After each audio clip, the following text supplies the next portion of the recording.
Hello friends, welcome back to my channel Priya Ranna Banna. আশা করি আপনারা সবাই ভালো আছেন। তো আজকে আমি আপনাদের সাথে মটনের একটি রেসিপি শেয়ার করব অন্যরকমভাবে। আশা করি আপনাদের ভালো লাগবে। প্লিজ ভিডিওটি স্কিপ না করে পুরোটাই দেখবেন।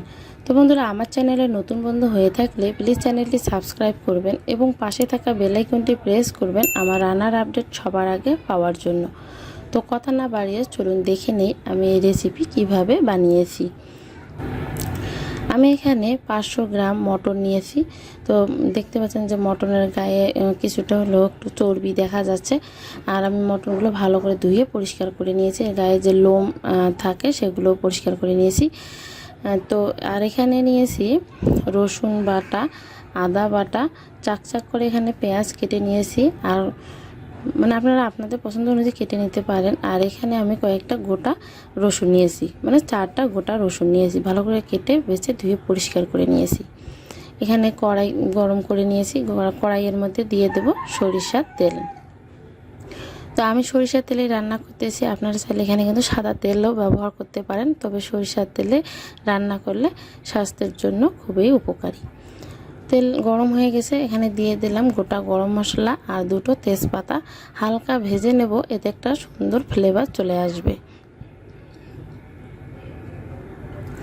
এরপরে দিয়ে দেব আমি পেঁয়াজ কুচি।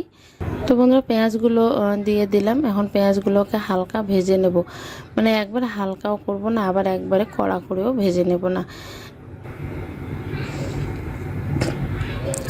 তো পেঁয়াজ এখানে হালকা ভাজা হয়ে গেছে। এখন দিয়ে দিলাম আদা বাটা, রসুন বাটা দিয়ে ভালো করে কষিয়ে নেব যতক্ষণ পর্যন্ত না আদা রসুনের কাঁচা গন্ধ চলে যায় সেই পর্যন্ত। এরপরে দিয়ে দিলাম পরিমাণ মতো হলুদের গুঁড়া, শুকনো মরিচের গুঁড়া। আপনারা আপনাদের পছন্দ অনুযায়ী ঝালের পরিমাণটা বাড়িয়ে কমিয়ে নিতে পারেন। তারপরে ধনিয়ার গুঁড়া দিয়ে দিয়েছিলাম।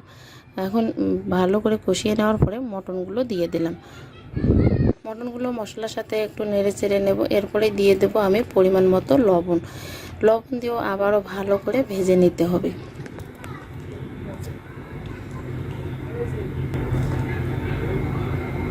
তো বন্ধুরা, মাংসগুলোকে আমি একটু পরপরই নাড়াচাড়া করে নিচ্ছি। তো বন্ধুরা, লবণ দেওয়ার পরে দেখবেন যে মাংস দিয়ে কিন্তু জল ছেড়ে দেয়। তো সামান্য একটু চিনি দিয়ে দিলাম, তাহলে কালারটাও সুন্দর আসবে আর মাংসগুলো সুন্দর মতো সিদ্ধ হয়ে যাবে। তবে যাদের ডায়াবেটিস আছে তারা এই চিনিটা স্কিপ করতে পারেন। এরপরে গোটা রসুন দিয়ে নেড়ে ছেড়ে 1 কাপ পরিমাণে আমি জল দিয়ে দিলাম। এখানে আমি গরম জল ব্যবহার করতেছি। দিয়ে ঢেকে দেব 5 মিনিটের জন্য। তো 5 মিনিটের মধ্যে আবারও একবার ঢাকনা তুলে আমি নাড়াচাড়া করে ঢেকে দেব।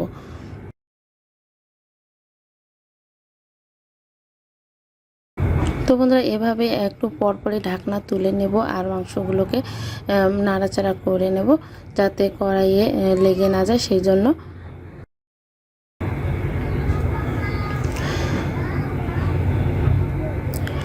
তো এখনও আমি প্রথম স্টেপেই আছি, রান্নার প্রথম স্টেপেই আছি। এভাবে আমি কষিয়ে কষিয়ে মাংসগুলোকে রান্না করব। আজকে কোনো প্রেসার কুকার এখানে ব্যবহার করব না, শুধু কড়াইয়ে রান্না করব। হয়তো সময়টা একটু বেশি লাগবে।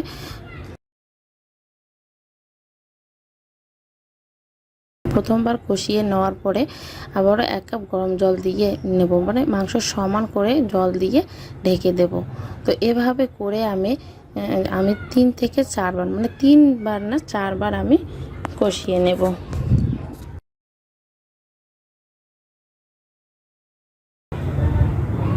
তো বন্ধুরা, আবারও ঢেকে দিলাম। এখন 5 থেকে 7 মিনিট পরে আমি আবারও ফিরে আসলাম। এখন মাংসগুলোকে আমি ভালো করে কষিয়ে নেব। মা ঠাকুমারা বলতেন যে মাংস যত মশলার সাথে কষানো যায় ততই খেতে নাকি ভালো লাগে, আর মাংসগুলো রসগোল্লার মতো নরম তুলতুলে হয়ে যায়।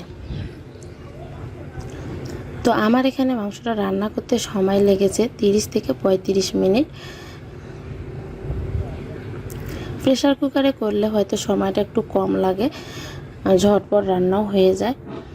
তো এরপরে এখানে আমি দিয়ে দিচ্ছি এখন জিরার বাটা। জিরার বাটাগুলো দিয়ে আবারও মশলা মাংসের সাথে ভালো করে কষিয়ে নেব। তো এখনও কিন্তু আমি গরম মশলা ব্যবহার করিনি, শুধু গোটা গরম মশলা দিয়েছি। তো গরম মশলার পেস্ট আমি সবার শেষে দিয়ে দেব।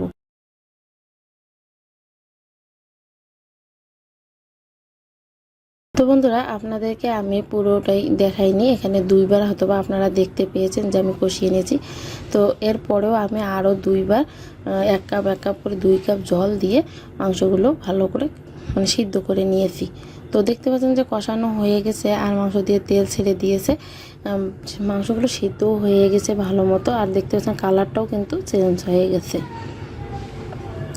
গোটা রসুন যে দিয়েছিলাম সেই রসুনগুলো সিদ্ধ হয়ে গেছে ভালো করে। তো এখন আমি দিয়ে দেব ঝোলের জন্য জল।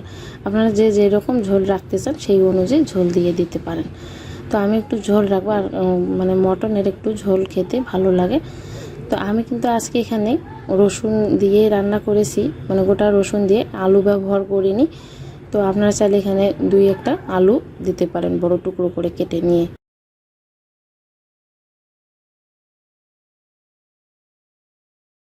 প্রেসার কুকার ছাড়া যদি খালি কড়াইয়ে রান্না করা যায় সময়টা একটু বেশি লাগে, কিন্তু খেতে অন্যরকম একটা স্বাদ চলে আসে। তো এখানে আমি ঝোলের জন্য জল দিয়ে দিলাম। তো আর একটু জল দিয়ে দিচ্ছি, যেহেতু একটু ফুটাবো আরও কিছুক্ষণ, আর একটু ঝোল ঝোলেই রাখবো।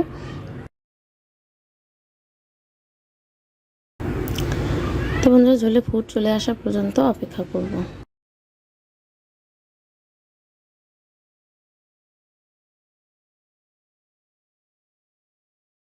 তো বন্ধুরা, দেখতে পাচ্ছেন যেখানে ঝোলের মধ্যে ভালো মতো ফুট চলে এসেছে। আর এই পর্যায়ে আমি এখানে দিয়ে দেব গরম মশলার পেস্ট। তো আমি ভালো মতো মানে গরম মশলা একটু গরম জল দিয়ে গুলিয়ে নিয়েছি, এটা দিয়ে দিলাম। আর গুঁড়ো মশলা থেকে মানে বাটা মশলায় রান্না করলে টেস্টটা বেশি আসে। এখন নেড়ে চেড়ে 2 থেকে 3 মিনিট ফুটিয়ে চুলাটা বন্ধ করে দেব। তো বন্ধুরা, আমার এই রেসিপিটি যদি আপনাদের ভালো লাগে প্লিজ ভিডিওটিতে একটি লাইক দিবেন এবং কেমন হয়েছে তা জানিয়ে কমেন্ট করবেন, আর পারলে ভিডিওটি বন্ধুদের সাথে শেয়ার করবেন। তো বন্ধুরা, দেখতে পাচ্ছেন যে গ্রেভিটা কিন্তু অনেকটাই কমে গেছে। আর আমি এই পর্যায়ে বন্ধ করে দেব চুলাটা, তাহলে ঠান্ডা হওয়ার পরে আরও একটু কমে আসবে আর কালারটাও অন্যরকম হবে। তো বন্ধুরা, তৈরি হয়ে গেল আমার এখানে গোটা রসুন দিয়ে মটনের কষা বা ঝোল, যেটাই বলতে পারেন। তো আজকে এ পর্যন্ত, আবারও দেখা হবে নতুন কোনো রেসিপি নিয়ে। সেই পর্যন্ত ভালো থাকবেন, সুস্থ থাকবেন। সবাইকে ধন্যবাদ।